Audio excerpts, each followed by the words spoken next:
everyone, this is Maki. Do you like mobile suits that excel in melee combat? Characters who fight with swords are always popular, no matter what the era. Today, I'd like to introduce a mobile suit from Gundam Seed Destiny, the Gouf Ignited. It's a revival of the Gouf from the original Gundam series, brought to the world of the Seed series. Of course, the original Gundam and Gundam Seed are set in different time periods, and there's no technical connection between them. However, the idea behind Seed, Zoku and Gouf was, if Gundam-type mobile suits appear in various works, why not have the Zoku and Gouf appear outside of the original Gundam? So let's dive into the charm of the Gouf Ignited. Now we have an emergency situation. The Destiny Gundam is approaching your house. But don't worry. We've prepared the latest mobile suit, the Gouf Ignited, just for you. Press the subscribe button to activate the Gouf Ignited. Press the like button to activate the Tempest Beam Sword. And hit the bell button to activate the Slayer Whip. Good luck! The Gouf Ignited is a powerful new mobile suit developed by the ZAFT forces. It's also a mobile suit that carries the genes of the original Gouf from the first Gundam series. The design was done by veteran designer Kunio Okawara. Mr. Okawara was also responsible for the design of the original Gouf in the first Gundam series. You could say that the Gouf Ignited and the Gouf are siblings, both formed from the same designer. Originally, the Gouf wasn't planned to appear in Seed Destiny. Director Mitsuo Fukuda Setsan-wise requested that we introduce a mobile suit similar to the Zoku. Gouf was not included in the order. Mr. Fukuda asked Mr. Takanori Nishikawa, who was going to appear as High-Name Western Fools and perform the theme song in Seed Destiny, a key question. Which mobile suit would you like to pilot? Mr. Nishikawa replied, I want to pilot the Gouf. And that's how the Gouf Ignited found its way into Seed Destiny. This decision caused Okawara a lot of trouble. Around the same time that he was working on Seed Destiny, he was also involved in the design for The Origin, a work that reinterpreted the original Gundam naturally. The Gouf was to appear there as well. In an interview with Gundam Ace magazine, Okawara mentioned how he struggled to give the Gouf from The Origin and the Gouf Ignited different personalities. One of the defining features of the Gouf is the heat rod, a whip-like weapon. In the Gouf Ignited, this weapon is called the Slayer Whip. Initially, Mr. Okawara designed the Slayer Whip as a thin wire-like weapon, similar to the heat rod used by the Gouf custom in the Zero 8MS team. However, based on Mr. Fukuda's request, they decided to go with a weapon design more similar to the original Gouf. In the end, the Gouf Ignited was given wings that allowed it to fly, making it very different from the original Gouf. Though originally intended to be a custom unit for High-Name Western Fools, it was later mass-produced and appeared in large numbers in the second half of the story. The mass-produced Gouf Ignited units were painted blue, similar to the color scheme of the original Gouf from Gundam. The name Ignited was actually inspired by the Seed Destiny theme song, Ignited, sung by Mr. Nishikawa. Even after Seed Destiny ended, Mr. Nishikawa repeatedly stated a Seed movie will definitely be made. He even mentioned in interviews that he would tell people at his concerts and video production companies. In another interview, Mr. Fukuda said Mr. Nishikawa's continued support of seed was an important factor in the production of seed freedom. It could be seen as Mr. Nishikawa's way of giving back to Mr. Fukuda, who made his childhood dream of flying the Gouf come true. The birth of the Gouf Ignited became one of the most significant events in the Seed series. The ZAFT forces suffered significant losses of weaponry during the war with the Earth alliance between Cosmic Era 70 and 71. Although a formal peace treaty was signed between France and the Earth alliance government, it was superficial and the conflict between NATOs and coordinators remained unresolved. In response to new threats, ZAFT had to prepare new mobile suits. Development of the new Millennium series was accelerated to protect France's future. One such creation from this initiative was the Gouf Ignited. The new Millennium series used a method of comparing several new mobile suits to select the official weapons to be adopted.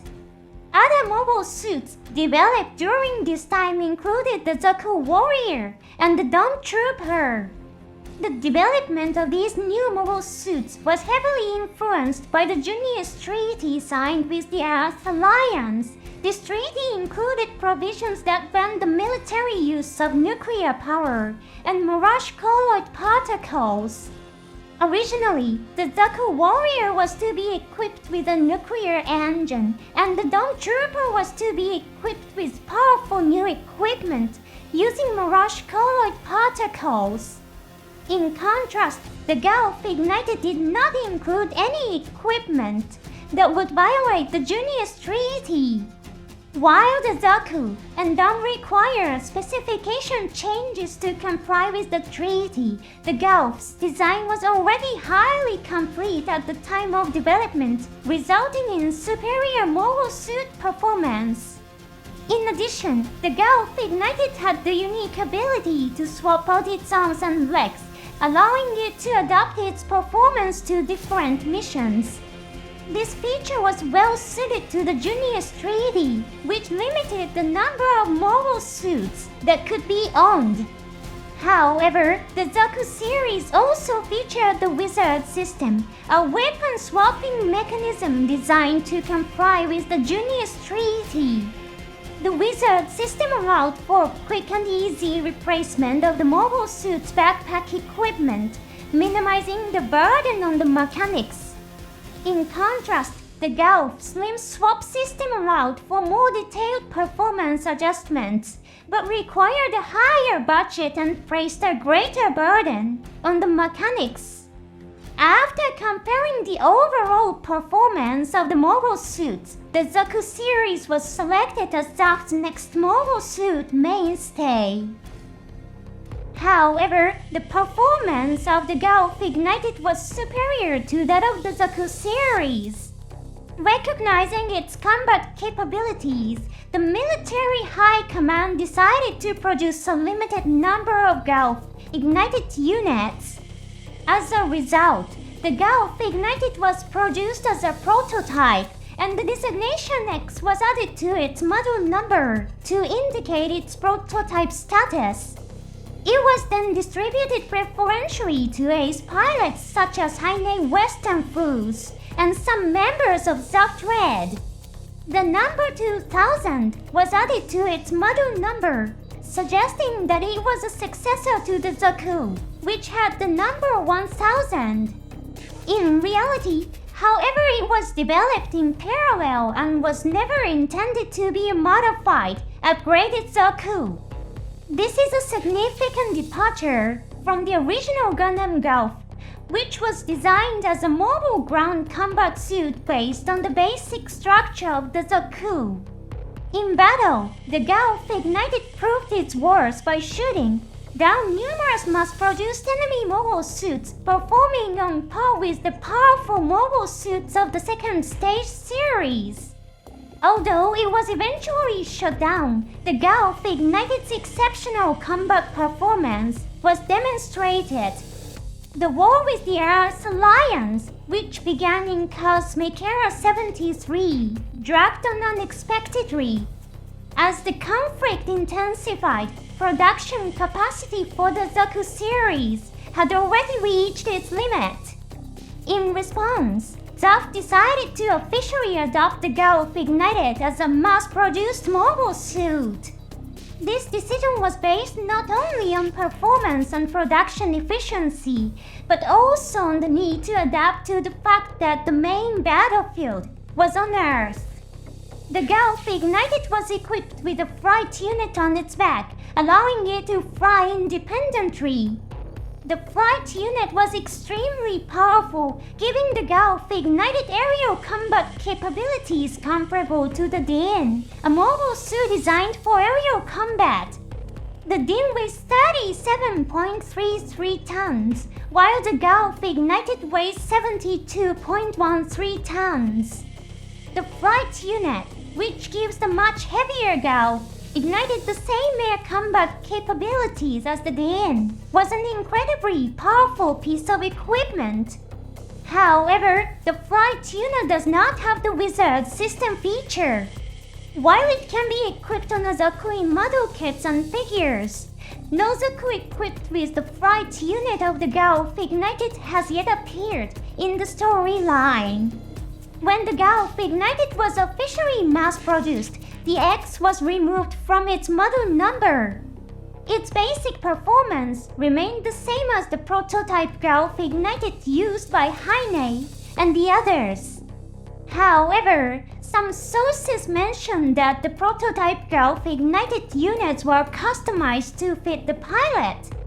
It's possible that internal software or other adjustments were made to meet the individual needs of each pilot. The ability to swap arms and legs was not shown in the TV any. However, a variant called the Gouf Crush appeared as part of the Mobile Suit Variations project. This variant was designed for situations where it was necessary to destroy enemy mobile suits without causing explosions. It was designed to showcase the versatility of the Gouf. The name Gouf is an acronym for Guardian of Unity Forerunner. In the later stages of the War in Sea Destiny, the Earth Alliance used a large number of positron refractor mobile armors, such as the Zamsoso and Euclid, as their main weapons. The Sword and Slayer Whip on the Gouf Ignited were very effective against positron refractor mobile armor, leading to many successful battles. This is just my personal interpretation, but it's possible that Gilbert Durano had received data on the secret weapon, the destroyed Gundam, and anticipated the emergence of positron refractor weapons as mainline armaments. The name Guardian of Unity Forerunner could also be interpreted as a weapon designed to protect the unified world that Durano envisioned. Let's take a look at Gouf Ignited's weapons. First, there's the Drop Near 4-barrel beam cannon. This weapon is named after the arm ring of Odin, the main god of Norse mythology. It's a small beam weapon with a short range, but it excels at rapid fire. Even in the era of Sea Destiny, beam weapons remain cutting-edge and incredibly powerful. They can easily destroy mobile suits with standard armor, and in the hands of an ace pilot, they can even inflict crippling damage on battleships. Because it's attached to the arm, there's no need to grip it like a beam rifle. This allows you to fire instantly, even when wielding a sword or in sudden combat situations, making it very convenient. Next is the Slayer Whip. This whip-like weapon is stored in both arms. It's made of ultra-elastic steel, a flexible material, and can be used like a whip in the hands. The weapon glows red when it generates a high-frequency pulse. Some sources even suggest that it works on the same principle as the Zamsosa's large claws, creating a destructive force.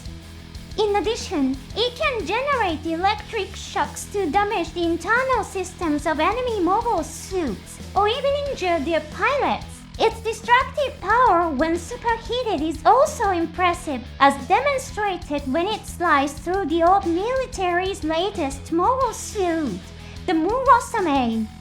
In the hands of a skilled pilot, it can be controlled with exceptional precision. One scene to highlight is when the Gouf ignited temporarily captured the strike freedom. Note the design of the red pilot suits worn by the ZAFT soldiers. They are equipped with older helmets from the Seed era, not the latest helmets introduced in Seed Destiny. The combination of a seasoned veteran and the Gouf ignited was able to contain the strike freedom, albeit temporary. Now let's talk about the Tempest Beam sword. In the 2005 model kit, it was described as a sword that generated a laser blade. In 2008 and later materials, however, it's referred to as a sword that generates a beam blade. There are no detailed explanations of what laser weapons are in the Seed series. Some sources mention that the Blitz Gundam's weapon is a laser rifle with a lower power than a beam rifle. It seems that in the Seed universe, beam weapons are generally considered to be more powerful than laser weapons. The Tempest Beam sword has an interesting history. It was designed by a company called mechas Military Industries, which specialized in firearms and projectile weapons. In response to the heavy blade developed by another company, mechas, mechas Military Industries designed the Tempest Beam sword. Had the company been strictly limited to its role as a firearms specialist, the Tempest Beam sword might never have been created. The philosophy of breaking free from defined roles and embracing new technology contrasts sharply with the ideology of the Destiny Plan. It's also worth noting that the White Gouf Ignited, equipped with the Tempest Beam sword, rebelled against the Destiny Plan and sided with Lost Klein. The Gouf Ignited represents breaking away from prescribed roles and choosing one's own future. When not in use, the sword falls into a compact form and is stored inside the shield. It's designed to be as inconspicuous as possible during high-speed movement. Finally, the shielded has an anti-beam coating that provides high defense, even blocking the powerful beam rifle of the Destiny Gundam, one of the most formidable mobile suits of the time. Although it wasn't used in the TV anime, the shield spikes can also be used to attack enemies. In addition, the Gouf Ignited is likely to be compatible with all standard ZAFT weapons. In the TV anime, there's a scene where the Gouf Ignited is equipped with the bazooka used by the Zin. Considering that this is an officially adopted mobile suit, this is not surprising. It might be fun to display your model kits or figures with weapons from the Zin no Zaku to add some variety. To tell the truth, there's a scene in the original Gundam where the Gouf appears equipped with the Zaku's machine gun and other weapons. It's a small detail, but it's really interesting to see moments that refer back to past works. Let's take a look at the Gouf Ignited in action. While Heine Western Forces performance often gets the spotlight, let's focus on the Gouf Ignited piloted by Isaac Jewell. I've already covered the fate of Hein's Gouf in another episode, so feel free to check it out if you're interested. First, let's examine Isaac's Gouf Ignited in its first appearance in battle. Isaac commands a group of Zaku warriors who have painted their shoulders orange. This act of painting their shoulders orange is a way for the soldiers who admire tiny Western foods to express their emotion and determination. In the era of C, Isaac may not have allowed such behavior. The soldiers under his command are showing respect to someone other than their commander. It's a small detail, but it shows Isaac's growth. Isaac and his forces fought the Earth's Alliance units protecting the relay station for the giant beam cannon, Requiem. At the time, Isaac and his team had no idea what kind of weapon Requiem was. They were unknowingly involved in a battle that could determine the fate of Plant. Gilbert Durano already knew about the operation. He planned to use Requiem to destroy the Plant Supreme Council in the capital city of Aurelius, thereby increasing hatred of the Earth's Alliance and expanding his power. Durano's greatest miscalculation was to underestimate Isaac's will and abilities. Up to this point, Durano had orchestrated every battle according to his own calculations. Here, however, his plan falls apart as Isaac demonstrates a level of skill beyond Durano's expectations. Depending on your interpretation, this could be seen as the moment when Isaac rejects the destiny plan. In battle, the Euclid Brock Scout ignites its beam gun with its positron reflector. This shows Gouf ignite its advantage of being able to fire its beam gun while holding a sword. Isaac quickly approaches the Euclid and destroys it with his sword, taking out the positron reflector as well. The immense destructive power of the Tempest Beam's sword is on full display. After realizing that the relay station is using its thrusters to adjust its angle, Isaac immediately orders an attack. Even though he doesn't know the full details of the weapon, he decides to strike. This decision ultimately saves Plant from a catastrophic outcome. Under Isaac's command, a small explosion occurs at the relay station. Requiem fires, and while Plant is attacked, the capital Aurelius is not destroyed. Though the outcome isn't ideal, it marks the moment when one of Durano's ambitions is thwarted. Notice the scene where Durano scans his surroundings for a moment before displaying an exaggerated anger. Is his anger directed at Requiem, or is he directed at Isaac? One thing is sad in Durano's attempt at a power grab has been interrupted. Now let's focus on Isaac's role in the final battle. A swarm of missiles approaches the Infinite Justice Gundam. Isaac's scout ignited shoots them all down. This scene mirrors a similar battle in Seed. When nuclear missiles are headed towards Plant, Isaac finds himself in a situation where he can't stop them. However, the missiles are destroyed by Freedom Gundam and Justice Gundam. Seeing Plant untouched by the nuclear explosion, Isaac decides to fight to end the war. There's a nice contrast here. Isaac, who was saved by Justice Gundam in that battle, now returns the favor by helping Justice Gundam. Did I convey the appeal of the Gouf Ignited? It's a mobile suit that I love as well. One of the more intriguing aspects is the Tempest Beam sword. This weapon combines both a metal blade and a beam blade. In contrast, the Gouf from the original Gundam series used a heat sword, a weapon that applied high heat to a special metal blade to increase its attack power. However, in the original Gundam anime, there was a scene where the blade extended.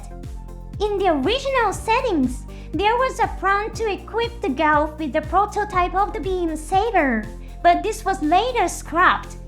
The properties of the Tempest Beam's sword seem to reflect this past event. Is it a metal blade or beam blade? He's equipped with a sword that combines both. And most of all, it just looks incredibly cool. Thank you for watching until the end. I hope you're looking forward to the next mobile suit breakdown. Stay tuned!